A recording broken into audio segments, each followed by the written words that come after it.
सार्थक आहे असा आमचा भ्रम होतो. परंतु या सृष्टीमध्ये मानवाचं अवतरण जेव्हा झालं, ब्रह्मदेवाने जेव्हा ही सृष्टी निर्माण केली, तेव्हा त्याचे पहिले 7 पुत्र ब्रह्मदेवाने निर्माण केले. ही तत्वतः सृष्टीच्या उत्पत्तीच्या नियमावलीची बाजू समजून सांगण्याचा प्रयत्न करतो. त्याचे 7 पुत्र पहिल्यांदा या सृष्टीमध्ये आले. ही कथा तुम्हाला ऋग्वेदामध्ये सापडेल. ही कथा तुम्हाला वेगवेगळ्या उपनिषदामध्ये सापडेल. एवढंच काय, पण कुराण शास्त्र नावाचं जे इस्लाम धर्माचं पुस्तक आहे, त्यामध्ये सुद्धा तुम्हाला याच बाबतीमध्ये अवतरण दिसेल की ही सृष्टी अवतरित कशी झाली. आणि त्या 7 पुत्रांचे 11 पुत्र मानले गेले. 11 पुत्र. आणि मग त्या पुत्रांच्या पुढील वंशामध्ये मानवजात विकसित झाली. आणि हा सगळा पसारा त्या भूतलावरील सप्तद्वीपामध्ये, ज्याला आपण आज 7 खंड म्हणतो, 7 खंडामध्ये हा पृथ्वी तल विभागलेला आहे. 14 भुवन असणाऱ्या या सृष्टीमध्ये हे भूतल आहे. या भूतलावरती सप्तद्वीप आहे. त्यापैकी आपण ज्या ठिकाणी राहतो याला जम्बूद्वीप नावाचं स्थान म्हणतात. जम्बूद्वीप, दंडकारण्य, जम्बूद्वीप, अशा प्रकारे याची भौगोलिक रचना आपल्याला माहित असणं आवश्यक आहे. तात्पर्य काय, भगवान कृष्ण या श्लोकामध्ये सांगतात, चातुर्वर्ण्यम मया सृष्टम गुणकर्म विभागशः. आपल्या माणसामध्ये सगळ्यांच्या सजीवांमध्ये आत्मा आहे. तो आत्मा कोणा जातीचा, धर्माचा, पंथाचा, पक्षाचा, संपत्तीचा भोगता नाहीये. त्याचा संबंधही नाहीये. म्हणजे तुमच्या शरीरात, माझ्या शरीरात जो आत्मा आहे, त्या आत्म्याला ना कुठली जात चिटकली, त्या आत्म्याला ना कुठला धर्म चिटकला, त्या आत्म्याला ना कुठलं गाव चिटकलं, त्या आत्म्याला ना कुठली संपत्ती चिटकली. कारण तो भगवान परमात्म्याचा अंश आहे, त्रिगुण आहे. हे सृष्टीमध्ये त्रिगुणात्मक सृष्टी आहे. पण हा आत्मा निर्गुण आहे.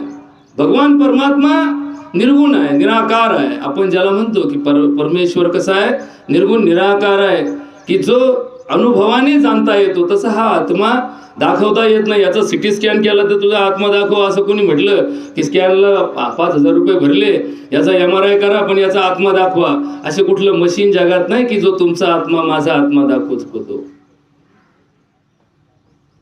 पण हे तत्व आहे, हे तत्व आहे. आणि जे सत्य आहे, आत्मसत्य, अहम सत्य ब्रह्म मिथ्या, असं एक तत्व प्रणाली आपल्या जगामध्ये आपण काही लोकांची शास्त्र प्रणाली म्हणून जाणलेली आहे.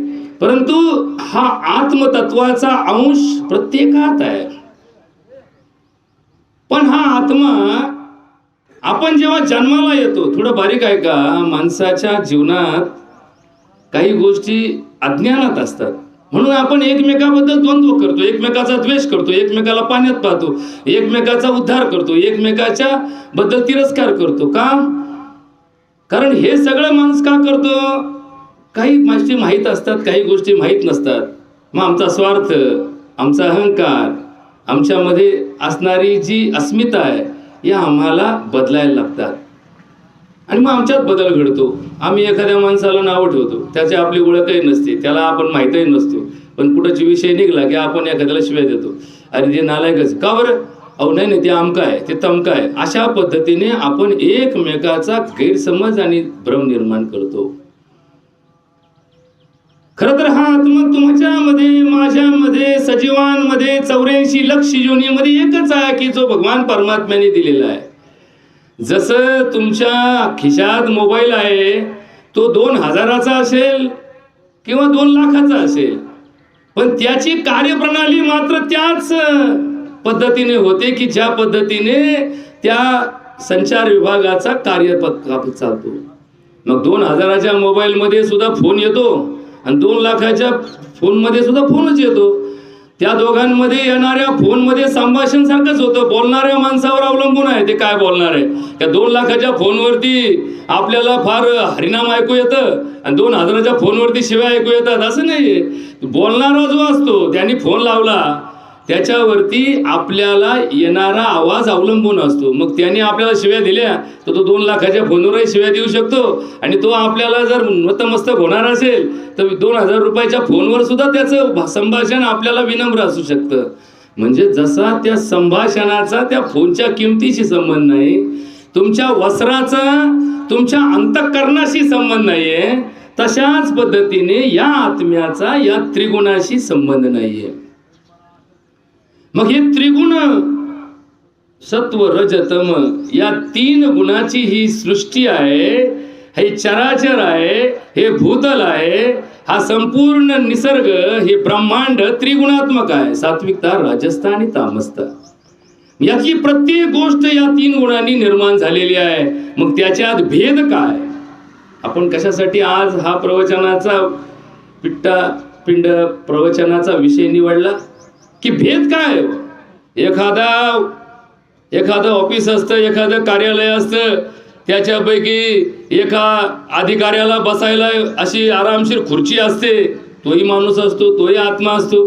त्याच्या ऑफिसच्या पुढे एका स्टूलवरती एक शिपाई बसलेला असतो, तोही आत्मा असतो, तोही माणूस असतो. तोही 11 वाजता येतो, तोही 5 वाजता जातो. मग जो पहिला खुर्चीत बसला त्याला 1 लाख पगार असतो, जो बाहेर स्टूलवर बसला त्याला 10,000 पगार असतो. तोही भाकरीच खातो, हाही भाकरीच खातो, त्याचाही संसार असतो, याचाही संसार असतो, त्यालाही पोरबाळा असतात, यालाही पोरबाळा असतात. मग भेद काय? याला 1,00,000 रुपये पगार द्यायला ह्याने असं काय केलं आणि याला 10,000 द्यायला यांनी काय घोडं मारलं? याच्या संसाराला कमी पडतात आणि त्याच्याही संसाराला जास्त होतात. मग हा भेद का झाला? यावरती भगवान कृष्ण एक चिंतन मांडतात की ही सृष्टी कर्मासाठीच मानवाने समजून घेतली पाहिजे. नाही कश्चित क्षणमपि जातुर्तिष्ठत कर्मकृत कार्यते हवशा कर्म सर्वहा प्रकृती जयते गुणही. या प्रकृतीचे 3 गुण आहेत. या 3 गुणांपैकी प्रत्येकात वेगवेगळ्या रसायनाची निर्मिती झालेली असते. तुमचा चेहरा माझ्यासारखा का दिसत नाही? तुमची उंची माझ्यासारखी का नाही? एका आईच्या पोटी जन्माला आलेले 2 पोरं, एक उंच आणि एक बुट्टा जन्माला येतो. एकाच दाम्पत्याच्या पोटी जन्माला आलेले 4 भावंड, एक काळा दिसतो, एक गोरा दिसतो, एक जाड दिसतो, एक बारीक दिसतो. मग हे असं का घडतं? तर याचं कारण आहे की माणसाचा जन्म होताना या त्रिगुणाचं रसायन काय तयार झालं. मग कुणाच्या शरीरामध्ये सत्वगुण 50% असेल, रजोगुण 40% असेल, तमगुण 10% असेल. एखाद्याच्या शरीरामध्ये तमगुण 50% असेल, रजगुण 40% असेल, तर 10% सत्वगुण असेल. या गुणांचं मिश्रण, याला इंग्लिशमध्ये आपण आता सगळे शिकलेले माणसं आहेत, परम्युटेशन अँड कॉम्बिनेशन. म्हणजे जशी आमच्यामध्ये आपण एखादी गोष्ट निर्माण करताना, एखादं कॉन्क्रीट तयार करताना 4 घमेले वाळू, 4 घमेले खडी आणि 1 घमेलं सिमेंट घेतो. मग हे मिश्रण जसं बदललं तसं त्या कॉन्क्रीटचं कार्य बदलतं. तसंच माणसाचं मिश्रण या पंचतत्वांमध्ये, पृथ्वी, आप, तेज, वायू आणि आकाश, या पंचतत्वांमध्ये, या त्रिगुणात्मक सृष्टीमध्ये, या शब्द, स्पर्श, रूप, रस, गंध या पंच तन्मात्रांपासून आपला देह निर्माण झालाय. परंतु आपला देह म्हणजे आपण नाही. आपण कोण आहोत? आम्ही तो आत्मा आहे. तत् ब्रह्म निष्कलम अहम न च भूत संघ. आदि शंकराचार्य एका निरूपणामध्ये सांगतात, प्रातस्मरामि संस्फुरदात्म तत्वम सच्चित सुखम परमहंस गतिम तुरीयम यत् स्वप्न जागरम सुषुप्तवती नित्यम तत् ब्रह्म निष्कलम अहम न च भूत संघ. हे भूत जे आहे ना, हे भूत, कोणते भूत? हे पंचतत्व. की हा मला 2 रुपये देणार आहे. नमस्कार सर, नमस्कार. का 2 रुपये देणार आहे ना? हे बरं बसर, 2 रुपये घेणार आहे ना? 2 रुपये घेणार आहे. घेणाऱ्या माणसाचा तिरस्कार, देणाऱ्या माणसाचा पुरस्कार माणूस का करतो? या भूत संघाने करतो. भूत संघ आपण म्हणतो याला भूतबाधा झाली. भूतबाधा हा शब्द ग्रहभूत या तत्वज्ञानाच्या विषयामध्ये वेगळा आहे. पण या माणसाला चुकीच्या मार्गाने जो विषय नेण्याची सवय आहे ती याच्या स्वार्थामुळं, याच्या अहंकारामुळं, याच्या सापेक्ष जीवनामुळं किंवा याच्या इच्छा आकांक्षामुळं असते. मग ही इच्छा, ही सापेक्षता, हा अहंकार, हा स्वार्थ, हा माणसाचा मूळ गुण आहे का? अजिबात नाही. मनुष्य जन्माला आला तो परब्रह्म तत्वाच्याच आशीर्वादाने आणि त्याच्याच तत्वाने जन्माला आला. आपण जेव्हा जन्माला येतो ते आपल्या आईबापामुळे येत नाही किंवा आपल्या आईबापाच्या इच्छेने येत नाही. असे अनेक परिवार आहेत की ज्यांना इच्छा आहे की आपल्या पोटी एखादं अपत्य जन्माला यावं, त्यांना पूर्ण होत नाहीत. असे अनेक परिवार आहेत की ज्यांचा जन्म होण्याची इच्छा कोणीच ठेवली नव्हती, की हे होऊ नये अशी अपेक्षा अनेकांनी केली, तरी असे जन्माला आले, असे जीव जन्माला आले. का? कारण हे सर्व भगवंताने चालवलेलं आहे. हरी करता हरिही करता, तोच ब्रह्मांडाचा नायक आहे. म्हणून आपण त्या ब्रह्मांड नायकाचं चिंतन आज या तत्वातून समजून घेऊ की आमच्यात जातीभेद का, आमच्यात वर्णभेद का, आमच्यामध्ये धर्मभेद का. या सृष्टीमध्ये आज या वर्तमान काळात 770 कोटी लोक राहतात. या भूतलावर किती लोक राहतात? 770 कोटी लोक राहतात. हे 770 कोटी लोक वेगवेगळ्या 200 धर्मामध्ये विभागलेले आहेत. त्या 200 धर्मापैकी प्रमुख 10 धर्माची लोकसंख्या जगामध्ये प्रत्येकापेक्षा एकमेकाच्या वरती आहे. आणि म्हणून हा संपूर्ण प्रपंच, या सृष्टीचा संपूर्ण प्रपंच, मग कुणी अल्लाहला मानणार आहे तो सुद्धा भगवंतानीच तयार केलाय. कुणी येशूला मानणार आहे तो सुद्धा त्या ब्रह्मदेवानीच तयार केलाय. ब्रह्माने सृष्टी निर्माण केली, मग त्याने हे भेद का निर्माण केले? याचं उत्तर एक आहे, ही व्यवस्था चालावी, ही व्यवस्था चालावी. सगळेच वाटणारे निघाले. समजा अन्नदान करायला सगळं गाव तयार झालं, खायला पंक्तीला कुणीच बसणार नाही. म्हणजे अहो मला दान द्यायचं होतं पण घ्यायला कुणीच तयार नाही. बघा बरं का. आणि काही ठिकाणी घ्यायला सगळं तयार आहे, द्यायला कुणीच तयार नाही. म्हणजे आम्हाला जेवायचं होतं, म्हणजे पंढरपूरला तर म्हणले प्रसाद फुकट मिळतो, आम्ही तर तास भाला बसलो इथे, तर कुणी आम्हाला वाढे ना. म्हणजे वाढणारे नाही राहिले, आता खाणारे राहिले. म्हणजे ही जी सृष्टी आहे, या सृष्टीमध्ये ही संपूर्ण व्यवस्था चक्रमय आहे. जसं एखाद्या विद्युत प्रवाहामध्ये त्या बॅटरीला 2 पोल असतात, 2 दांडे असतात. त्या 2 दांड्यापैकी एक धनभाराची असते, ऋणभाराची असते.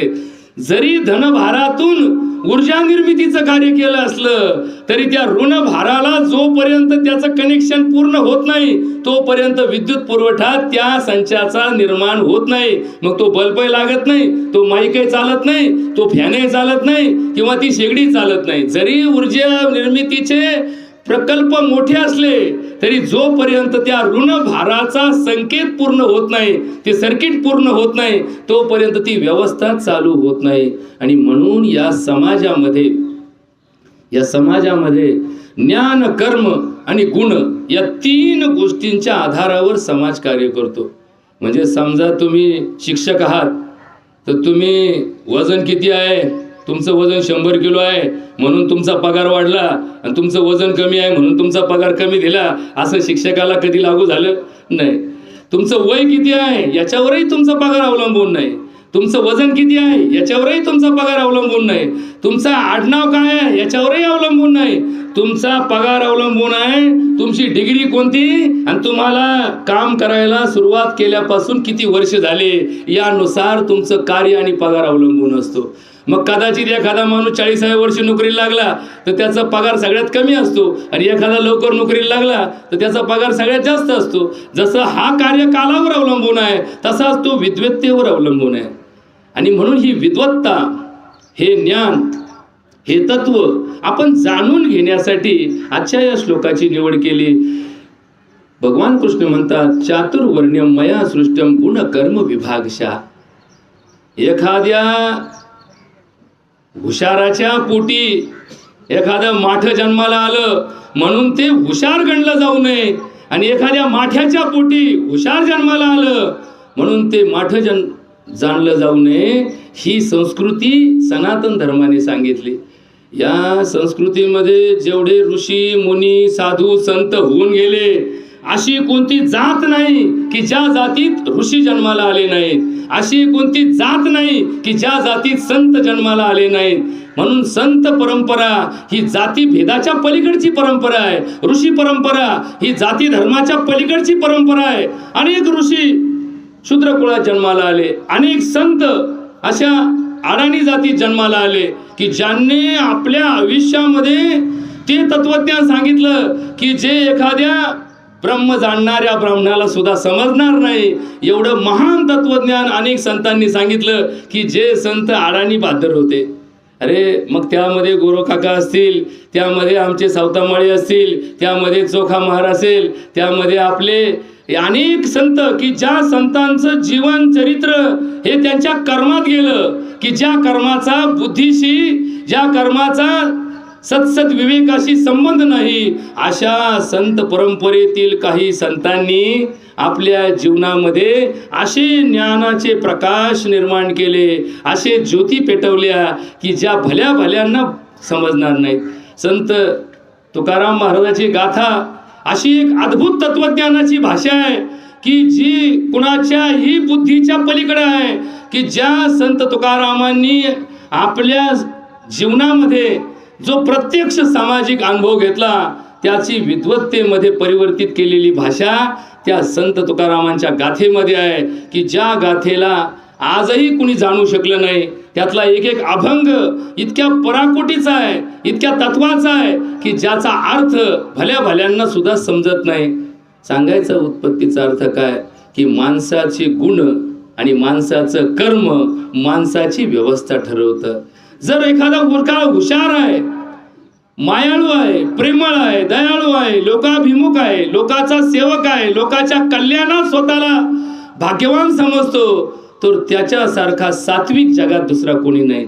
जो स्वार्थी आहे, कपटी आहे, छलाने फक्त आपल्या माया गोळा करण्याचं काम करतो, आपल्या स्वार्थासाठी जगावर अन्याय करतो, तो तामसी असण्याच्या स्वरूपाचा अर्थ आहे. मग सत्व, रज आणि तम या तीन गुणांच्या मिश्रणातून निर्माण झालेल्या सजीव सृष्टीमध्ये 4 वर्ण प्रत्येक ठिकाणी आहेत, प्रत्येक ठिकाणी आहेत. तुम्ही सरकारी नोकरीमध्ये गेला तर तुम्हाला विचारलं जातं तुम्ही क्लास 1 आहेत का, क्लास 2 आहे का, क्लास 3 का, क्लास 4. बघा बरं का, विचारायला का नाही. 4 वर्ण झाले का, हे क्लास 1 अधिकारी आहेत, हे क्लास 2 अधिकारी आहेत, हे क्लास 3 अधिकारी आहेत, हे वर्ग 4 कर्मचारी आहेत. आता वर्ग 4 कर्मचारी त्याच वर्गात शिकला की ज्या वर्गात हेडमास्तर शिकला. वर्ग 2चा अधिकारी त्याच शाळेत शिकला की ज्या शाळेमध्ये वर्ग 1चा अधिकारी शिकला. मग जर एकाच वर्गात बसणारे 4 मुलं 10वीच्या परीक्षेनंतर पुढच्या शिक्षणाला गेले आणि 10 वर्षानंतर 4ही जण भेटले. एक जण म्हटलं मी अधिकारी आहे, एक जण म्हटला मी पदाधिकारी आहे, एक जण म्हटला मी एका ठिकाणी कारकुनकीचं काम करतोय, एक म्हटला मी एका ठिकाणी शिपाई आहे.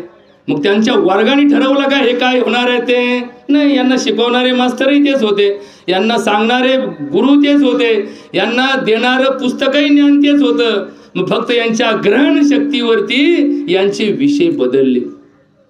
भगवान कृष्ण एका ठिकाणी सांगतात की जन्माने सर्व शूद्र आहेत. बघा बरं का, जन्माने सर्व शूद्र आहेत, कर्माने ते ब्राह्मण, क्षत्रिय, वैश्य आणि शूद्र या प्रक्रियेमध्ये जातात. बघा बरं का, सगळे जन्माला आले हे शूद्र म्हणून जन्माला आले. आपण सगळे जन्माला आलो, आपण अडाणी म्हणून जन्माला आलो. आपल्यातला कुणीच उपजत ज्ञान घेऊन आला नाही का उपजत इंजिनियर आहे. हा 2 वर्षाचा पोरगा इंजिनियरचं ज्ञान सांगतोय, होणार नाही. हा 4 वर्षाचा पोरगा डॉक्टरकीचं ज्ञान घेऊन आलेला आहे, त्याला ब्रह्माने, त्याला भगवंताने जन्मताच ज्ञान दिलेलं आहे, असं कधी होणार आहे. जोपर्यंत तो विद्या प्राप्त करत नाही, जोपर्यंत तो कला अवगत करत नाही, जोपर्यंत तो ज्ञान ग्रहण करत नाही, तोपर्यंत त्याच्या ज्ञानात भर पडणार नाही. म्हणून तर ज्याला ज्ञान प्राप्त करायचंय, नीट ऐकून घ्या गुरु, ज्याला ज्ञान प्राप्त करायचंय त्याला या धर्मामध्ये द्विज शब्द वापरतात. द्विज, त्याचा 2दा जन्म होतो. एकदा आईच्या पोटी जन्म होतो आणि एकदा गुरुच्या आश्रमामध्ये त्याला बारसं घातलं जातं, त्या ठिकाणी त्याचा जन्म केला जातो आणि तिथून पुढे त्याच्या ज्ञान ग्रहणाची विद्या. जसं आपण नाही का बालवाडीला ऍडमिशन घेतली, आता ऍडमिशन घेतली म्हणजे काय त्याचा जन्म झाला का, बाळात पण झालं का, ते बाळात पण सोपं, पण बालवाडीची ऍडमिशन अवघड झाली का, कारण त्यालाही मेरिट लागलं. बापाचा इंटरव्ह्यू, आईचा इंटरव्ह्यू, पोराचा इंटरव्ह्यू, आणि मग त्या शाळेने ठरवलं याला ॲडमिशन द्यायची का नाही. आता ते 2-5 वर्षाच्या पोराला काय अक्कल असते, पण तिथं गेल्यानंतर आईला टेन्शन, अहो आमच्या मुलाला मिळते का नाही हो ॲडमिशन, का बरं काय आलं, म्हणलं ही शाळा फार भारी आहे, हिला मेरिट लिस्ट लागते.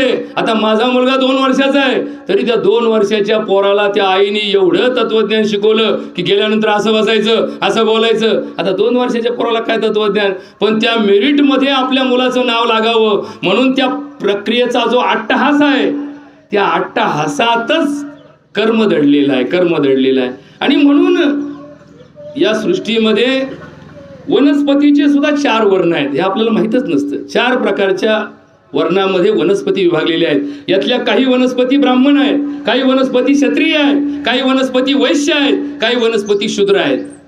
आपल्याला माहीतच नाही. वड, उंबर, पिंपळ, पारोसा पिंपळ आणि पिंपरी या 5 वृक्षांना ब्रह्मवृक्ष असं म्हणतात. ब्रह्मवृक्ष म्हणजे ते स्वतः सात्विक गुणाचे असतात, यांच्यापासून उपद्रव शून्य असतो. लिंबासारखी फळं, लिंबासारखी झाडं किंवा या फळझाडांसारखी झाडं किंवा या सृष्टीमधले असे परोपकारी झाडं की जे क्षत्रिय गुणधर्माचे असतात, की जे दुसऱ्याचं संरक्षण करतात, त्यांना क्षत्रिय वंशात गणलं जातं. जे उत्पन्नाच्या साधनासाठी वापरले जातात, की एखादी फळबाग लावली तर हे वैश्य जातीची झाडं सांगितली जातात. आणि ज्यांचे उपद्रव भरपूर आहेत अशांना शूद्र जातीची झाडं म्हटली जातात, की ज्यांची उत्पत्तीच मुळात 4 वर्णामध्ये झालेली असते. जेवढे पशु पक्षी या सृष्टीमध्ये आहेत आपल्याला माहितच नसतं. या पशूंचे सुद्धा 4 वर्ण आहेत, या पशूंना सुद्धा 4 वर्णामध्ये विभागलेला आहे, या पक्ष्यांना सुद्धा 4 वर्णामध्ये विभागलेला आहे. जसं की कावळा हा क्षुद्र कर्माचा भोक्ता आहे म्हणून तो दशक्रिया विधीसाठी याचा चिंतनीय भाग सांगितला जातो, की 10व्याला कावळा शिवला का. इथं पोपट शिवला तर उलट भाग्यवान समजायला पाहिजे ना, की इथे एखादी चिमणी आली तर लोकांनी म्हटलं पाहिजे अरे आमच्या इथं चिमणी आली होती. नाही, काक स्पर्श. कावळा शिवला की लोक टाळ्या वाजवतात, कावळा शिवला की लोक भाग्यवान समजतात, कावळा शिवला की स्वर्गाचं दार उघडलं असं लोकांच्या मनामध्ये कल्पना आहे. मग हा काक क्षुद्र योनीचा भोक्ता आहे, परंतु तरीही त्याच्या कर्मामध्ये मात्र त्याला श्रेष्ठत्व दिलेलं आहे. एकाक्ष असणारा काक याचा स्पर्श या क्रियाविधीसाठी आवश्यक आहे. मग जनावरांमध्ये 4 वर्ण आहेत, पक्ष्यांमध्ये 4 वर्ण आहे, वनस्पतीमध्ये 4 वर्ण आहेत, या सृष्टीमध्ये सुद्धा 4 वर्ण विभागून दिलेले आहेत. मग या जलांमध्ये सुद्धा 4 तत्व आहेत. या सगळ्या सृष्टीच्या तत्वांचाच परिणाम मानवी जीवनावर आणि मानवी कर्मावर होतो. म्हणून माणसाचे 4 वर्ण सांगितलेले आहेत. पण हे 4 वर्ण जन्मतः नाहीत. तुम्ही एखाद्या क्षत्रियाच्या पोटी जन्म घेतला म्हणून तुम्ही क्षत्रिय ठरत नाहीत, तुम्ही एखाद्या ब्राह्मणाच्या पोटी जन्म घेतला म्हणून ब्राह्मण ठरत नाहीत, किंवा तुम्ही एखाद्या शूद्र कुळात जन्माला आले म्हणून तुम्ही शूद्र ठरत नाहीत. म्हणून तर भगवान कृष्ण या श्लोकामध्ये म्हणतात, चातुर्वर्ण्यम मया सृष्टम, मी हे 4 वर्ण निर्माण केलेत. मी म्हणजे कोणी? भगवान कृष्ण म्हणतात की जो परमात्म्याचा अवतरणाचा भाग आहे. भगवान कृष्णाला देव जिवंतपणी समजत होते, आपल्याकडे तरी मेल्यानंतर लोक देव म्हणतात. भगवान कृष्णाला जिवंतपणी अवतरणाच्या कार्याची प्रचिती समाजाला आली आणि भगवान कृष्णाला देव स्वरूप असल्याचं तत्व सामान्य जनाला समजलं होतं. आणि मग त्या देवाने अर्जुनाला सांगितलं, तुमच्या आमच्यासारख्या सामान्य जीवाला सांगितलं, हे 4 वर्ण मी निर्माण केलेत. पण कसे केले? गुणकर्म विभागशः, त्याच्या गुणानुरूप. कसा गुण आहे? आता आपण म्हणतो ना गुण केले, याचा गुण गौरव झाला, आपण म्हणतो याचा गुण गौरव झाला. गुणाचे प्रकार किती आपल्याला माहीतच नसतं, की गुण किती प्रकारचे आहेत. या सृष्टीमध्ये एकूण 41 प्रकारचे गुण आहेत. ही सृष्टी किती गुणांची आहे? 41 गुणांची सृष्टी निर्माण झालेली आहे. प्रत्येक वस्तू, प्रत्येक दृश्य, प्रत्येक अदृश्य या तत्वामध्ये एकूण गुण किती? 41 गुणांची ही सृष्टी निर्माण झालेली आहे. त्या 41 गुणापैकी पंचगुण हे पृथ्वीच्या तत्वाचे गुण आहेत. शब्द, स्पर्श, रूप, रस, गंध हे पंचगुण पृथ्वीच्या मूळ तत्वाचे गुण आहेत. म्हणजे 41 मधले 5 गेले, किती उरले? 36. म्हणून तर आपल्या पत्रिकेत किती गुण जुळले पाहिजे? 36 गुण जुळले. आपण म्हणतो देवाकडे गेलो, आता देवाच राहिलं. हिंगणगावचं तर फार पोरकं झालं. आता काही भेटन, ग्रामसेवक भेटन, तलाठी भेटन, तुम्हाला सरपंच भेटन, लागन तेवढ्या लोकांची इच्छा आहे. पण या पदावर मात्र आता या गावाला, या 2 गावाला, हिंगणगाव, हमीदपूरला ही व्यवस्था आता भविष्य काळात शोधणं आवश्यक आहे. कारण शेवटी निळूदेवावर जेवढा विश्वास होता आणि त्या माणसाने त्याच्या आयुष्यात केलेल्या कामामध्ये जो प्रामाणिकपणा ठेवला होता, अशी माणसं फार दुर्मिळ झालेली आहेत. नवे नवे नाहीतच आता या पृथ्वी तलावरती. प्रत्येक जण स्वार्थासाठी जगतो, आपल्या 2 रुपयाच्या उत्पन्नासाठी वाटेल ते बदल करतो. मग आता तुम्हाला एवढे बदल दिसतील. एकाकडे गेलो, त्यांनी सांगितलं तुझी पत्रिका जुळत नाही. मग दुसरीकडे गेलो, मग आम्ही त्याला म्हणलं देवा बघा जमतं काय. मग आम्ही खिशातून थोडे दिले त्या देवाला, मग देवा म्हणले थोडं थोडं जुळून, आता काय काळजी करून जुळून जाय. मग जुळलं ना. आता हे जर जुळायला लागलं तर मग बाकी काय राहिलं शिल्लक? बाकी शिल्लकच नाही राहत. म्हणून शेष काहीच नाही. ही तत्वज्ञानामध्ये समजून घेण्याची व्यवस्था आहे. निळूदेवासारख्या प्रामाणिक माणसाला आपण सगळ्यांनी अनुभवलं. अख्ख्या हयातभर म्हणजे वयाच्या त्यांच्या उत्तर काळापर्यंत गावाशी त्यांचा संपर्क होता. चौकात कायमस्वरूपी बसणारे, आपल्या पोस्ट खात्यामध्ये काम करत असताना की ज्या प्रामाणिक सेवा या समाजाच्या देता येतील त्या सगळ्या सेवा त्यांनी दिल्या. मग पोस्टात काम करणाऱ्या माणसाचा परमार्थ किती मोठा असतो. म्हणजे पहिल्या पोस्टातल्या लोकांना काम काय असायचं, कोणाचं पत्र आलं तर ते पत्र नुसतं पोच नाही करायचं, ते वाचून दाखवायचं. ते पत्र कुठून आलं, कसं आलं, एवढंच नाही तर त्या पत्राचं प्रतिपत्र देण्यासाठी सुद्धा त्याचीच व्यवस्था केली जायची. हो एवढं द्यावा, एवढं आमच्या पोराचं पत्र लिहून द्या बरं, मला त्याला सांगा. सगळे खुशाले, ज्वारी काढून झाली, तिकडं हरभरा पेरलाय, इकडं आमकं केलंय. हे लिहायचं कोणी? त्यामध्ये लिहायचं, कारण दुसरा कोणी लिहायला. म्हणजे हा जो कालखंड गेला तो इतका आनंदात आणि सेवेत गेला. 2 रुपये कमी असतील, घरामध्ये 2 वस्तू नसतील, एखाद्या गोष्टीमध्ये एखादी आपली इच्छा पूर्ण होत नसेल, पण ही जी सेवा आहे ना इतकी आनंदामध्ये या परिवाराने घातली. खरं तर निळूदेवाच्या बाबतीमध्ये एखाद्या तपस्वी जीवनाचा मार्ग त्याच्या आयुष्यामध्ये आम्ही पाहिला. म्हणजे लहानपणी जेव्हा मी 5वीला हिंगणगावला आलो, 4थीलाच आलो हिंगणगावला. 4थीला आल्यानंतर दुपारच्या जेवणाच्या सुट्टीत जायचं कुठं. आता बजू शेठ आमचे जोडीदार, त्याच्यामुळं मग त्यांच्या घरात कधी मग थांबायचो, कधी कधी जैन ठाणकात थांबायचो. मग नारायणदेवा, निळूदेवा यांचे वडील नाना एक दिवस आले, मला म्हणले अरे आपल्या घरी डबा येऊन खात जा ना, डबाच आणू नको. आता आमच्या बाबांचं कसं आहे, बाबा टाईट आणि ते टाईट, दोघांची गरम. ते म्हणले नाही ना, डब्याशिवाय पोरगं पाठवणार नाही. म्हणजे आमच्या घरी येऊन डबा खायचा. आणि मग तेव्हापासून सलग 7 वर्ष परिस्थितीच्या प्रत्येक प्रसंगात या परिवाराचा मी साक्षीदार आहे. मग निळूदेवाच्या सौभाग्यवतींना संधिवातासारखं दुखणं झालं. त्या दुखण्यामध्ये एखाद्याच्या मनात किती चंचलता असते. आपण पाहतो कोणी 2 दिवसाचं कोणाचं दुखणं काढीत नाही. 4 दिवस दुखणं जर कोणाच्या घरात आलं तर 5व्या दिवशी कोणीतरी एखाद्या दवाखान्यात फोन करतो, अहो एखादी नर्स पाठवून द्या सेवा करायला, एखादा कंपाऊंडर पाठवून द्या, तुमच्या दवाखान्यातच ठेवा, तुमच्या आश्रमातच ठेवा. पण गेले कित्येक वर्ष, जवळपास वयाच्या तरुणपणापासून या संधिवाताच्या रुग्ण या आजाराने ग्रस्त असणाऱ्या आमच्या वहिनींची सेवा आमच्या निळूदेवानी इतकी प्रामाणिक केली की खरं तर हे पुण्याचं कार्य त्यांच्या हातून जे घडलं त्याला तोड नाही. आणि तो संयम, ती जिद्द, ती चिकाटी आणि तो प्रामाणिकपणा. शेवटी माणसं सध्या सगळे पॉलिसीबाज झालेत. पॉलिसीबाज, दाखवायचं एक, करायचं एक, असायचं एक, होटात एक, पोटात एक. या माणसाच्या होटात आणि पोटात कधीच फरक नव्हता. ही मात्र विचारधारा आपण जाणून घेण्याची गरज आहे. एक आदर्शवत जीवन, की आमच्या संसारात जर भविष्य काळामध्ये कुणाला जीवन जगताना मार्गदर्शन म्हणून कोणाचा विचार काढायचा असेल तर निळूदेवासारखं दुसरं कोणतंही जीवन आपल्या पुढे असणार नाही. एवढं ह्या माणसाने समाजाभिमुख जीवन ठेवलं, लोकांच्या कल्याणासाठी उपक्रम केले. कोणाच्या लग्नविधीसाठी मला तर वाटतं निळूदेवानी या परिसरामध्ये 1000च्या पुढे लग्न लावले असतील त्यांच्या आयुष्यामध्ये. म्हणजे अशा परिस्थितीमध्ये शिवाय त्याच्यामध्ये कुठंही कोणालाही अडवणूक नाही की समजा एखादा म्हणला आमच्याकडे पैसे नाहीत म्हणून द्यावा, म्हणले नाही का मी लग्न लावायला येणार नाही. देताल ते द्याल, यथाशक्ती यथा ज्ञानेनं. तुमची जशी ऐपत असेल, तुम्ही नाही दिली तरी चालेल, पण तुमचं हे धर्म कार्य पूर्ण करून घ्या. अशा पद्धतीने कार्य करणारा हा आमचा एक आदर्शवत देवा. खरं तर देव हा शब्द भगवंताचा आहे आणि देव हा शब्द एका ब्राह्मणाला कधी वापरला जातो बघा बरं का. याच्यावर थोडं चिंतन भगवद्गीतेमध्ये आपण समजून घेण्याची गरज आहे.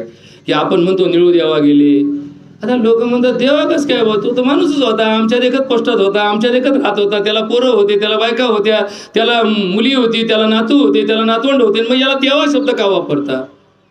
एका ठिकाणी एक सुंदर चिंतनामध्ये सांगितलंय की या मनुष्य रूपामध्ये देव कोण असतो. आम्ही देव रूपाला कधी पोहोचतो. याचं चिंतन सांगताना पतंजली ऋषींनी एका ठिकाणी सांगितलं, क्लेश कर्म विपाक आशय परावृत्त पुरुष विशेषः ईश्वराः. या जन्माला आल्यानंतर जो क्लेश आणि कर्म यांच्या विपाक आणि आशयाचा निर्माता होत नाही, तो पुरुष, ती स्त्री, तो जन्म ईश्वर रूप निर्माण करणारा असतो. आता हे लय अवघड शब्द झाले, जडजड कळाल ना, जडजड आलं. मग याचं सोपं करून सांगतो. जगतो कशासाठी? जगासाठी. जगायचं कशासाठी? जगासाठी. मग जगासाठी म्हणजे कुणासाठी? ज्यांना आपण जन्म दिला त्या मुलांसाठी, ज्यांच्याशी लग्न केलं त्या पत्नीसाठी, ज्यांच्या बरोबर काम करतो त्या समाजासाठी, ज्यांचे आमच्यावरती जन्मामध्ये उपकार आहेत, ते मित्र, ते माता पिता, पुत्र कन्या किंवा आपले मित्र, आपला परिवार, आपला समाज, यांच्यासाठी जगायचं. मग संसार उभा केला कशासाठी? समाजासाठी. संसार आणि समाज यांचा काय संबंध आहे याचाही थोडा भाग समजून घेण्याची गरज आहे. आपण जगताना नेहमी आपण करतो, ही माझा प्लॉट, हे माझं कंपाऊंड, ही माझी भिंत, ही माझी दिशा, ही माझा रस्ता, ही माझी वयवाट, हे आपण माझं बऱ्याच ठिकाणी ऐकतो. आता या कोरोनाच्या झटक्यात बऱ्याच जणांना माझंच कळणार ना, सगळं पॅक या घरात चिटपाखरू येत नाही. करोना कसा घुसला? करोना कसं काय आलं बा? आमच्या घरात मुगी सापडायची नाही तुम्हाला. करोना कसं सापडेल? उलट त्याच घरात करोना लवकर सापडतो, लक्षात ठेवा. का? कारण जिथे अहंकाराचा वारा फिरला तिथे माणसाला रोग प्राप्त झाला. बघा बरं का, अहंकार हा रोग निर्मितीचा मार्ग आहे. आणि म्हणून या देवाचं देवत्व या निळूदेवामध्ये अवतरलं. म्हणजे काय झालं? त्यांचे क्लेश. आता क्लेश काय असतात? आपण म्हणतो की माझी कंबर दुखती, मला क्लेश आहे, माझा मान दुखती, क्लेश आहे. या धर्मामध्ये पंचक्लेश माणसाला सांगितले. किती क्लेश सांगितले माणसाला? पंचक्लेश. कोणते पंचक्लेश? अविद्या, अस्मिता, राग, द्वेष, तत्वाभिनिवेश. अविद्या, विद्या ज्याच्याजवळ नाही तो माणूस दुःखी असतो. आता किती विद्या आहेत जगामध्ये? एकूण 14 विद्या आणि 64 कला सनातन धर्माने दिलेल्या आहेत. आम्हाला माहित नसतं. आपण म्हणतो विद्या वाचस्पती, तो PhD झाला, विद्या वाचस्पती झाला, तो आता डिग्री होल्डर झाला, त्याला आता स्नातक म्हणून घेतलं गेलं, तो BA झाला, तो BCom झाला. हे काय भानगड आहे? विद्या प्राप्त करण्याचे माध्यम आहेत. 14 विद्या आहेत. 4 वेद, 6 वेदांग आणि 4 शास्त्र. त्यामध्ये मीमांसाशास्त्र, त्यामध्ये न्यायशास्त्र, त्यामध्ये सांख्यशास्त्र, योगशास्त्र, या प्रकारची जी शास्त्र प्रणाली आहे, या शास्त्र प्रणालीवर आधारित असणाऱ्या 14 विद्या या मनुष्य जातीसाठी या सृष्टीमध्ये निर्माण झाल्या. 64 कला. या कला क्षेत्रामध्ये आपण म्हणतो ना, हे कलाकार आहेत, हा जादूगार आहे, हा गायक आहे, हा वादक आहे, हा श्रोता आहे, हा वक्ता आहे, हे जे आपण म्हणतो ना, अशा 64 कला सृष्टीमध्ये आहेत. आणि भगवान कृष्णाला आपण का मानतो माहिती का तुम्हाला?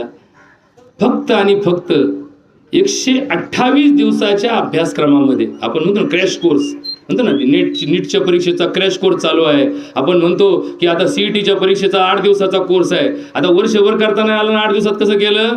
तर या भगवान कृष्णाने, हे 3 जण मित्र होते बघ, कृष्ण, बलराम आणि सुदामा, या 3 क्लासमेट, एका बेंचवर बसणारे 3 जण होते. यांनी 128 दिवसामध्ये 14 विद्या आणि 64 कला पारंगत केल्या. म्हणून तर आपण भगवान कृष्णाला काय म्हणतो? योगेश्वर भगवान कृष्ण, योगाचा ईश्वर भगवान कृष्ण आहे. आणि म्हणून या पंचक्लेशांच्या पासून मुक्त असणाऱ्या आमच्या निळूदेवाचे चिंतन या ठिकाणी करताना विद्या प्राप्त होती. त्यांचं जे संस्करण होतं ते काम करताना त्या सत्यनारायणच्या पूजेला किती माणसं आहेत हे पाहत नव्हते. जे 2 जोडपे बसले मनापासून घसा ताणूस तर ते सगळे अध्याय म्हणायचे. असे कधी म्हटले नाही की माणसं कमी आहेत, माईक बंद घ्या, शॉर्टकट घ्या. शॉर्टकट त्यांनी कधी पाहिलाच नाही. त्यांच्या आयुष्यात या कर्मकांडामध्ये शॉर्टकट नावाचा शब्द त्यांनी कधी शोधला नाही. ते भले काही असो, त्यांच्याकडनं ती क्रिया करताना ते तेवढा वेळ घेणारच, तेवढा वेळ त्याला देणारच. भले दक्षिणा कमी द्या, भले तुमचा अंतर जास्त असू द्या, भले तुमच्या कार्यक्रमाला माणसं नसू द्या, परंतु त्यांचं समाधान तेव्हाच व्हायचं जेव्हा त्या कर्मकांडामधली प्रत्येक घटना, प्रत्येक पूजा, प्रत्येक पाठ त्यांनी केल्याशिवाय त्यांचं समाधान होत नव्हतं. एवढं सगळं करून माणसाला मोह नसला पाहिजे. बघा बरं का, म्हणजे अविद्या अस्मिता आपण म्हणतो ना, अस्मिता. त्यांनी अस्मिता शब्द कधी ठेवला नाही. समजा जर एखाद्याने त्यांना 200 रुपये दिले तर त्यांची एकच उत्तर, थांब जरा, आपल्याला वाटायचं काय पैसे कमी पडले काय ना, आपण परत खिशात घालायचो. थांब थांब थांब थांब जरा विशाल, सुट्टे घेऊन ये, मला 50 रुपये पाहिजेत, मला 100च पाहिजे, माझी फी एवढीच आहे, मग मी तुम्हाला 200 दिले, देवा राहू द्या. नको नको, मी त्या बापाचा मार्गाचा कधी धनी होणार नाही की माझ्या अनितीने, माझ्या विचाराने मी कधीही धन माझ्या घरात घेणार नाही. अशा विचाराचे माणसं वर्तमान काळात सापडणं दुर्मिळ नाहीच असं म्हटलं चालेल. म्हणून या निळूदेवाचं कार्य या परिसरामध्ये, या परिवारामध्ये आणि या गावामध्ये अद्वितीय राहिलं. एक 50 वर्ष सलग त्यांच्या हयातीमध्ये, म्हणजे नानांची वृद्धापकाळाची अवस्था किंवा नानांचं त्या गावामध्ये स्थलांतर आणि त्यापासून त्यांच्यावर आलेली धुरा ही शेवटपर्यंत अव्याहतपणे त्यांनी सांभाळली. आणि यामध्येच त्यांच्या जीवनाचा सार दडलेला आहे. तत्वतः अविद्या, अस्मिता, राग, द्वेष, त्यांना कोणाबद्दल लोभही नव्हता, कोणाबद्दल द्वेषही नव्हता. मनामध्ये प्रत्येकाविषयी आदराची भावना, प्रत्येकाला चांगल्या दृष्टीने. एखाद्याचं चुकलं तरी त्याच्या पाठीमागे न लागता, चुकलं असेल माफ करा, माफ करा, असे माफ करणारे लोक जगात राहिले नाही. फक्त आपण माफी मागण्याच्याच लायकीचे आहोत, पण आपण कुणाला माफ करतो का हे आपण कधी कोणी पाहिलं का? प्रत्येकाने आपल्या आयुष्यामध्ये अशी समाजातली माणसं भेटल्यानंतर आपण कुणाला माफ केलं? आपण आपल्या घरातल्या माणसाला माफ करीत नाही. तर जगाची तर अनोळखी लोकांची व्यवहारातली गोष्ट लांब राहिली, पण आपल्या सख्या परिवारात, सख्खा आपण म्हणतो ना, सख्खा भाऊ, सख्खी बहीण, या सख्य नात्यामध्ये सुद्धा आपण कुणाला माफ करायची तयारी ठेवत नाही. आणि जोपर्यंत तुम्ही माफ करत नाही तोपर्यंत तुमचं देवत्व तुम्हाला सिद्ध करता येत नाही. आणि म्हणून तर तुकडोजी महाराजांनी एका अभंगामध्ये खूप सुंदर सांगितलेलं आहे, मनुष्य पशु योनीतून आला, नराचा नारायण करणे त्याला, संस्कारीला क्रमाक्रमाने. हा संस्कार नावाचा शब्द ज्या ठिकाणी निर्माण झाला तिथंच सत्व तत्व निर्माण झालं. सत्व, संस्कार म्हणजे सत्व. संस्कार केला, आपण म्हणतो याला संस्कार वर्गात घातलं, याला बाल संस्कार शिबिरात घातलं, याला शाळेत घातलं, याला कॉलेजला घातलं. मग कॉलेजला घातलं हा शब्द संस्कारमय आहे, संस्कार आहे, हा संस्कार आहे त्याच्यावरती. मग ज्ञान हा संस्काराचा माध्यमाचा भाग आहे. ज्ञानाचा संस्कार आपल्या आयुष्यामध्ये ज्याचा झाला ते ब्राह्मणत्वाकडे गेले. म्हणून आजच्या पिढीमध्ये या 4 वर्णाची व्यवस्था ही जन्माने न ठरवता त्याच्या कर्माने आणि गुणाने ठरवण्याचा विषय आहे. कर्म 4 प्रकारचे आहेत, गुण 3 प्रकारचे आहेत, आणि यांच्या संयुक्त विद्यमाने निर्माण होणाऱ्या जीवनाचा मार्ग हा आपला वर्ण ठरवत असतो. म्हणजे आपण निस्वार्थ भावनेने, समस्त बुद्धीने आणि समग्र विद्यांचं ज्ञान मिळवून जगाच्या कल्याणासाठी जे कर्म करतो त्याला ब्राह्मण कर्म म्हणतात. आपण जगाच्या संरक्षणासाठी व्यवस्था करतो त्याला क्षत्रिय कर्म म्हणतात. आपण स्वार्थासाठी जगतो त्याला वैश्य कर्म म्हणतात. आणि आपण ज्ञान आणि विद्या यांच्या अभावाने, सेवाभावाने जे कर्म करतो त्याला शूद्र कर्म म्हणतात. या कर्माचा ज्या भेद आहेत, या भेदाचा अर्थ तत्वतः आपण व्यवहारात जाणून घेण्याची गरज आहे. आणि म्हणून तर या सगळ्या गोष्टीचं चिंतन भगवंताने सांगितलं. शिवाय या श्लोकाच्या 2ऱ्या चरणामध्ये भगवंत म्हणतात, तस्य कर्तारम अपि माम वित अकर्तारम अव्ययम. हे सगळं जरी मी निर्माण केलं असेल तरी मला कर्ता म्हणू नको. आता फार अवघड विषय काढला सर, तुम्हाला सांगतो मी. एखादं पोरगं परीक्षा देतं, बरं का, शाळेमध्ये परीक्षा देतं. परीक्षा दिल्यानंतर त्याचा पेपर तपासायला एका सराकडे जातो. आता त्या सराला याची शाळा माहीत नसते, हा पोरगा माहीत नसतो, आणि प्रश्नपत्रिका काढणाराही तो सर नसतो. प्रश्नपत्रिका काढणारे सर वेगळे, तपासणारे सर वेगळे, यांच्या परीक्षा घेणारे पर्यवेक्षक वेगळे. आणि मग त्याच्याकडे जातो. आता पहिले लोक मग यायचे, अहो ते तुमच्या सराकडे आमचे पेपर आले बाबा, बरं काय. म्हणजे लोक कुठे जातात, जसं मतदान एखाद्या गावात असेल ना, हिंगणगावची निवडणूक आणि मतदान कुठं पुण्यात आहे, म्हणजे पुण्यात आलो का, पुण्यात आले नाही, आमचा एक मतदार पुण्यात राहतो. गाव तर तुमचं सार्वत्रिक गावाची नाही म्हणले, आता गावात होते, नाव त्यांचं इथे पण राहायला तिथे. तसं हे लोक शोध करत होते पहिले. आता काय झालं, आता त्याच्यावर पट्टी लावली. सांगायचं तात्पर्य काय, सांगायचं तात्पर्य काय, नीट बघा बरं का, नीट ऐका.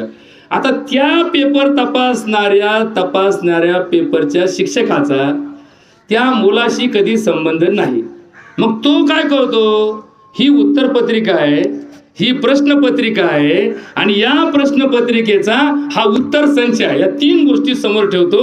हा प्रश्न, यांनी लिहिलेलं उत्तर आणि त्या संचामध्ये दिलेलं उत्तर याचं मिळतं जुळतं गणित करतो आणि तेवढे मार्क त्या पोराला देतो.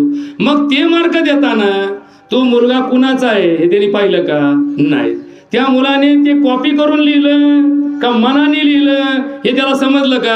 नाही. काय समजायचं कारण आहे? कारण एखादा मुलगा पाठांतरात हुशारही असू शकतो आणि एखादा कॉपी करूनही लिहू शकतो. ते लिहिलेल्या, जसं तुमच्या खिशात 100ची नोट असेल तर ती नोट काळी का गोरी तुम्हाला सांगता येईल का? की 2 नंबर धंद्यानी लोकाला दिवसभर घाम गाळून मिळालेली 100 रुपये आहेत का एखाद्याला गांडा घालून मिळालेले 100 रुपये आहेत? ती 100ची नोट पाहून कोणाला सांगता येईल का? नाही. पण 100च्या नोटीची किंमत मात्र किती असते? 100 असते. ती गंडा घालून जरी मिळाली तरी किंमत किती? 100 रुपये आहे. आणि ती घाम गाळून जरी मिळाली तर त्या नोटीची किंमत किती आहे? 100 रुपयाचा आहे. मग जसा तो शिक्षक त्या उत्तरपत्रिकेचा कुठल्याही मार्काचा जबाबदार नसतो. त्या पत्रिकेत 50 मार्क मिळाले म्हणून तो सर चांगला आणि त्या उत्तरपत्रिकेत 40 मार्क मिळाले म्हणून तो सर वाईट, असं कधी घडेल का? घडणारच नाही. कारण तो शिक्षक कोण आहे? द्रष्टा आहे. द्रष्टा कशाला म्हणतो? आपण म्हणतो ना भगवंत कोण आहे? द्रष्टा आहे. आता या श्लोकात भगवंत काय म्हणतात? मीच करता करविता आहे पण मी काही करीत नाही. बरोबर का? मीच करता करवित आहे पण मी काही करीत नाही. तुम्ही सगळं चालवता तुमच्या आयुष्यामध्ये. तुम्ही खाता, बसता, बोलता, उठता, काम करता, घाम घालता, कष्ट करता, जेवढी काही कर्म करता हे कोण करून घेतं? भगवंत करून घे. आपण म्हणतो ना करता करविता कोण आहे? भगवंत. म्हणजे बघा तुकाराम महाराज काय म्हणतात की निमित्ताचा धनी केला आहे प्राणी, करता करविता भगवंत आहे. म्हणजे आपल्याला निमित्त मात्र म्हणतो याला करोना झाला, आपण फक्त एकमेकाच्या बद्दल सांगतो याला डायबिटीज झाला, याला बीपी वाढला, याला अटॅक आला, याचा बीपी लो झाला. हे आपण निमित्त मात्र, निमित्ताचा धनी. करता करविता कोण आहे? भगवंत आहे. भगवंत कधीच त्याच्यावरती कुठली आक्षेप येत नाही. भगवंतावर कुणी आक्षेप घेण्याचं कारण नाही. का देवा, आपण म्हणतो देवा काय देव झोपला काय राव, मी एवढा प्रामाणिक आहे, माझ्याच वाट्याला दुःख काय? ते बघा ना ते भामटे बघा कसे उजाड माथ्याने जगतात. असे अनेक लोक भगवंताच्या दारात गेले ना, पंढरपूरच्या पांडुरंगाच्याकडे शिव्या देतात. हे देवा काय माणूस आहे, झोपला का तू बोले? अरे ते नालायक बघ किती चांगले जगतायत आणि मी बघ एवढा प्रामाणिक सेवा करतो, एवढा प्रामाणिक धर्म पाळतो. अरे मी खायला मागे, माझ्या मागे किती त्रास आहे, मला किती अडचणी आहेत, मला किती दुखणे आहेत, मग मी असं काय पाप केलं देवा की तू मला देत नाही? खरं आपलं हे वाक्य बरोबर आहे का? अजिबात नाही, अजिबात नाही. देवाने तुम्हाला काही दिलं नसतं, देवामुळे तुमचं वाईट झालेलं नसतं. झालं तुमचं चांगलं तर ते देवामुळे झालेलं असतं. बघा बरं का, आता आयुष्यात लक्षात ठेवा, हे शेवटचं तत्व सांगतो. या सृष्टीचं एक तत्व आहे, भगवंताची आपल्या मनावरती जी धारणा असते. 2 प्रकारचे लोक जगामध्ये राहतात. एक ईश्वरनिष्ठ लोक राहतात, एक नश्वरनिष्ठ लोक राहतात.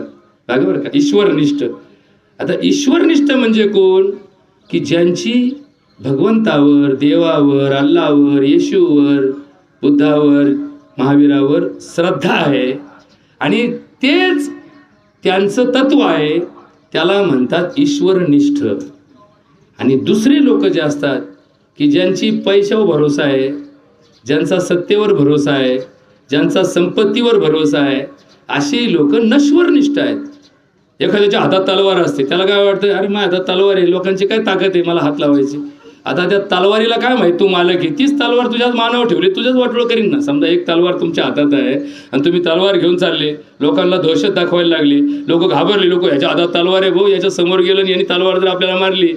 पण त्या हातात तलवार असणाऱ्या माणसाला हे माहित नाही की तलवार म्हणजे ईश्वर नाही, ही काय आहे, नश्वर आहे. हे तलवार भौतिक आहे, हिला बुद्धी नाही, हिला ज्ञान नाही, हिच्याकडे कुठल्याही प्रकारची विद्या नाही. ही तलवार जर माझ्याच मानावर ठेवली तर तलवार म्हणते का मालकाच्या मानावर चालायची नाही? एखादी बंदुकीची गोळी म्हणते का की ही बंदूक ज्याच्याकडे लायसन आहे त्याच्यावरती गोळी चालत नाही? होते का? तीच गोळी त्याच्या डोक्यात गेली की ती मरणारच आहे ना. म्हणजे नश्वर निष्ठता.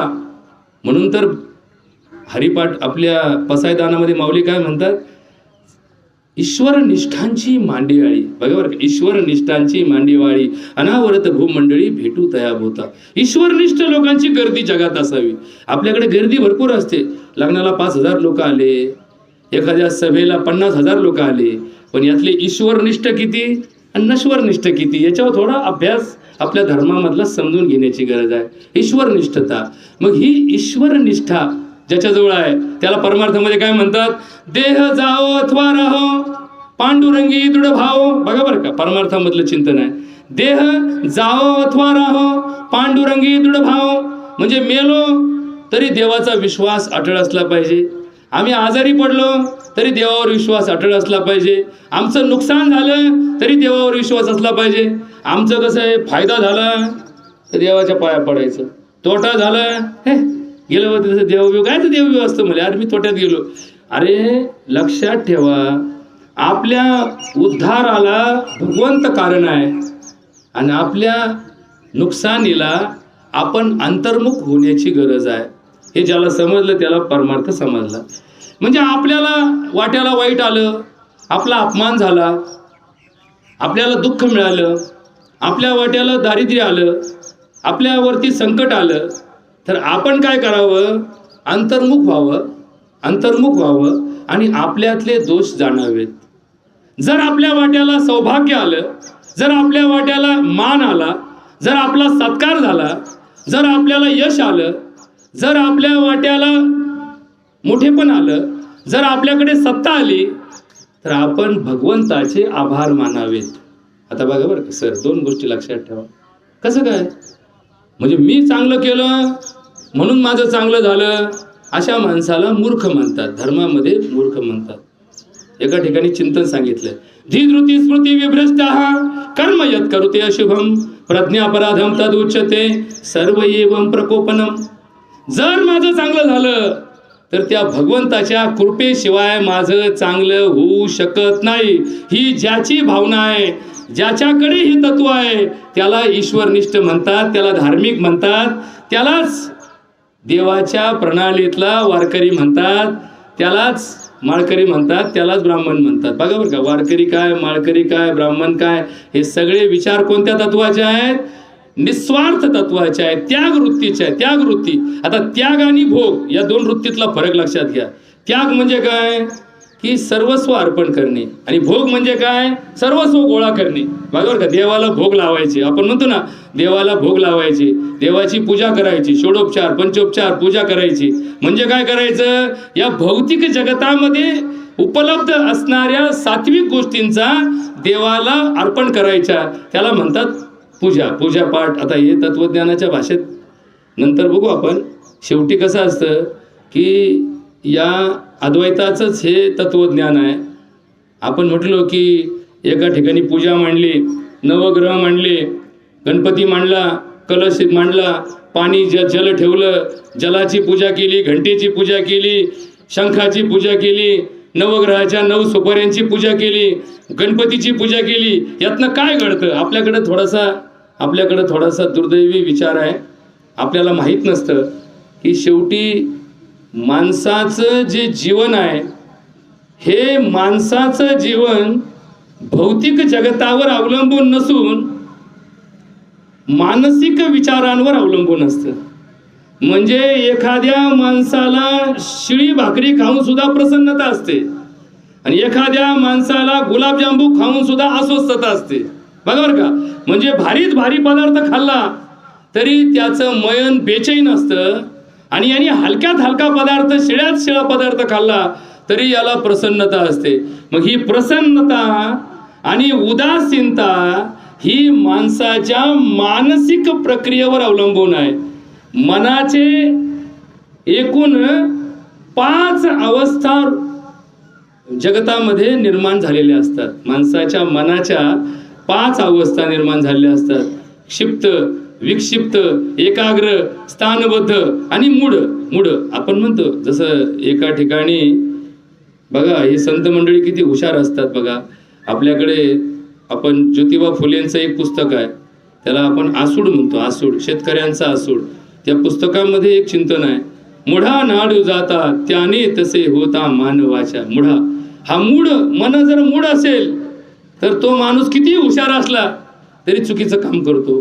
आणि मन जर स्थानबद्ध असेल तो किती अज्ञानी असला तरी चांगलं काम करतो. ते याच्यावर थोडंसं चिंतन आहे.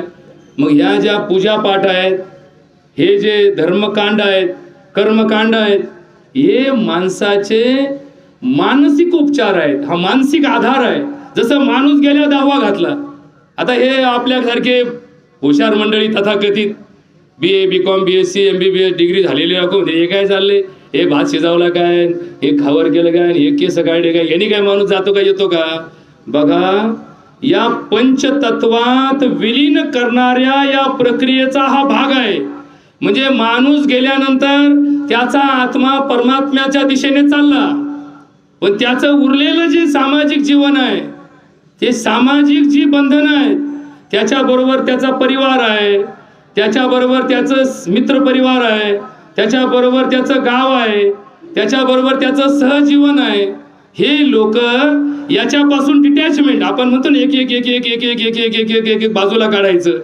म्हणजे मोक्ष आपण म्हणतो ना, माणसाला मोक्ष मिळाला पाहिजे, जीवाला मोक्ष मिळण्याची प्रक्रिया या दाव्यात कशी दडलेली आहे हे थोडं सांगतो. म्हणजे तुम्हाला या भगवत भक्तीमध्ये या भगवान कृष्णाने आपल्या 18 अध्यायामध्ये माणसाच्या वर्तनाची चिंतन कसं सांगितलंय हे लक्षात येईल. बघा, माणूस गेल्या गेल्या त्याला पहिल्यांदा खाटावून खाली झोपी देत, जमिनीवर झोपी देत. कुठल्याही माणसाचं मढ हे कुठल्याही खाटाव, एखाद्या सोप्यावर किंवा कुठल्याही एखाद्या मोठ्या डनलपच्या गादीवर टाकीत नाही. त्याला जमिनीवर खाली सतरंजी टाकून त्याला झोपवलं जातं. हे सगळ्यात पहिलं माणसाचं डिटॅचमेंट असते. का, तो जरी मालक असला तरी त्याला त्या मालकीच्या ठिकाणी कधीच ठेवत नाही. समजा एखादा श्रीमंतातला श्रीमंत आहे म्हणून त्याला त्याच्या बांगल्यावर जाळला किंवा त्याच्या बांगल्यासमोर जाळला, कधीच नाही. त्याला वैराग्य भूमीमध्ये, त्याला स्मशान भूमीमध्ये आणलं जातं आणि स्मशानात त्याचं दहन केलं जातं, दफन केलं जातं. काय त्याला जसं करायचं त्याच्या त्याच्या विधीप्रमाणे केलं जातं. हे का केलं जातं? कारण त्या भौतिक जगताशी त्याची लिप्तता राहता कामा नये. जोपर्यंत आपण त्याला स्मशानात नेत नाही, मग ती जागा पवित्र होते. म्हणजे बघा बरं का, जिथं माणसं राहतो त्या घरातला माणूस त्या घरात मृत झाला की त्या माणसाच्या मृत्यूमुळं ती परिसर आणि तो परिवार अपवित्र झालेला असतो. म्हणजे त्याला आपण सुतक पडलं म्हणतो किंवा त्या ठिकाणी पावित्र्य राहत नाही असं आपण म्हणतो. म्हणून तर ज्या ठिकाणी घरात माणूस जातो तिथं 10 दिवस 13 दिवस कुणी पूजा करत नाही, त्या देवाला कुणी पाणी घालत नाही, त्या घरामध्ये गंध कुणी लावत नाही, त्या घरामध्ये सनई कुणी वाजवत नाही, त्या घरामध्ये सुवाद्य कुणी वाजवत नाही, त्या घरामध्ये मंगलाचरण कधी होत नाही, त्या घरामध्ये मंगल कार्य कधी होत नाही. का? कारण माणसाचा मृत्यू त्या शरीरातलं पावित्र्य घेऊन गेलेला असतो, पावित्र्य घेऊन गेलेला असतो आणि तिथे राहतं ते मढ, ते शरीर, ते शव हे अपवित्र असतं.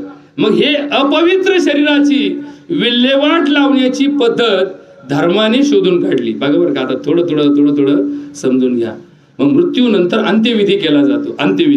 अंत्यविधीमध्ये त्याच्या शरीराचा नाश करण्याची प्रक्रिया सुरू केली जाते. आपण नाही का जुनी इमारत पाडतो, हे आपण म्हणतो ना शाळेचं निर्लेखन केलं, निर्लेखन, तसं या देहाचं निर्लेखन करण्याच्या दृष्टीतून आपण तिचं दहन करतो किंवा दफन करतो. दहन केल्यानंतर मात्र 24 तासाच्या आत त्याचे शरीर अवयव नष्ट होतात आणि दफन केल्यानंतर 40 दिवसाच्या आतमध्ये त्याची माती होते.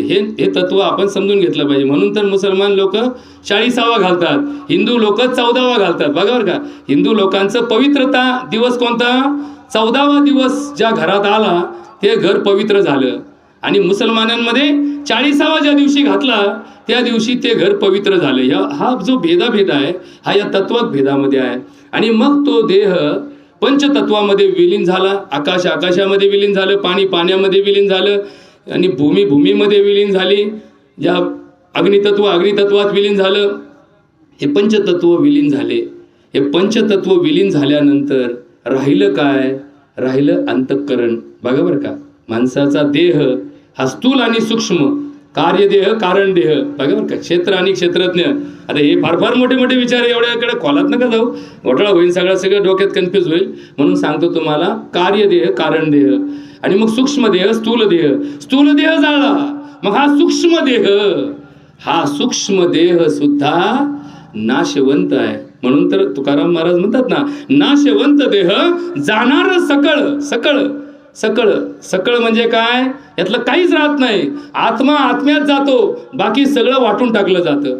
आणि हा सूक्ष्म देह हा काही माणूस गेल्या गेल्या त्याला जाळल्या जाळल्या संपत नाही. या देहामध्ये असणारे 10 प्राण, या 10 प्राणापैकी माणूस मेल्या मेल्या त्यातले 5 प्राण निघून जातात. या देहामध्ये असणाऱ्या 10 प्राणापैकी 5 प्राण निघून जातात. प्राण, व्यान, उदान, अपान आणि समान हे 5 प्राण माणूस मेल्यानंतर निघून जातात. मग माणूस जाळल्यानंतर यातले 2 प्राण निघून जातात. माणूस सावडल्यानंतर यातला 1 प्राण निघून जातो. माणसाचा सपिंड श्राद्धाचा दिवस आला की याच्यातला 9वा प्राण निघून जातो. आणि माणसाचा दशक्रिया विधी ज्या दिवशी होतो त्या दिवशी त्याच्यातला 10वा प्राण निघून जातो. बघा बरं का, हे ज्याला समजतं त्याला समजतं.